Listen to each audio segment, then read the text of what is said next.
Mēdz sacīt, ka cāļus skaita rudenī, taču Madonas pusē jau februārī tiek skaitīti mazie cālēni. Proti, Madonā norisinājās ikgadējais konkurss pirmsskolas vecuma mazajiem dziedātājiem.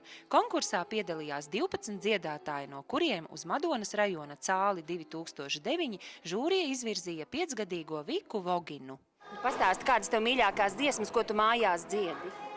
Kur tu teci gailīti, mans cēlīti, un vēl ir vismīļākā dziesma par pirkstiņiem un par pavāriem.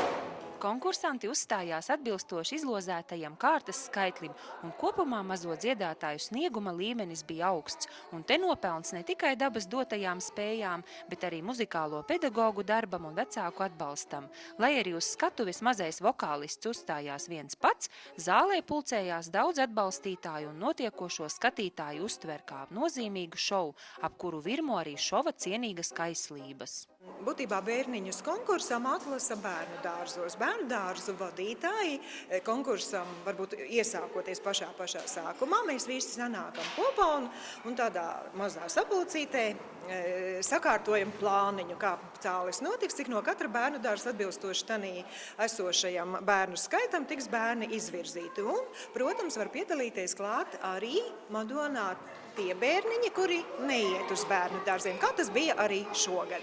Šogad bija grūtāk izvēlēties cālīti uzvarētāju. Man šķiet, tas līmenis pakāpeniski aug, bet tas arī varbūt ir saprotami, jo bērniņi tiek izvirzīti vairāk uz tādiem 4-5 gadiem. Protams, ka mazāks bērniņš, kam ir 3 gadi, tur varbūt vairāk ir atraktivitāte, bet tiem, kam ir 4-5 gadi, tur jau nāk klāt arī muzikalitāte. Vienam no mazajiem cālēniem tika Madonas pilsētas domes speciāla balva. Šogad lielais lācis nokļuva pie pašas jaunākās dalībnieces Sofijas Sausiņas, bet pirmo 3 vietu ieguvējiem balvas līdzēja sarūpēt Krājbankas Madonas filiāli, un nereti svarīgāka par iegūto vietu ir saņemtā dāvaniņa par piedalīšanos.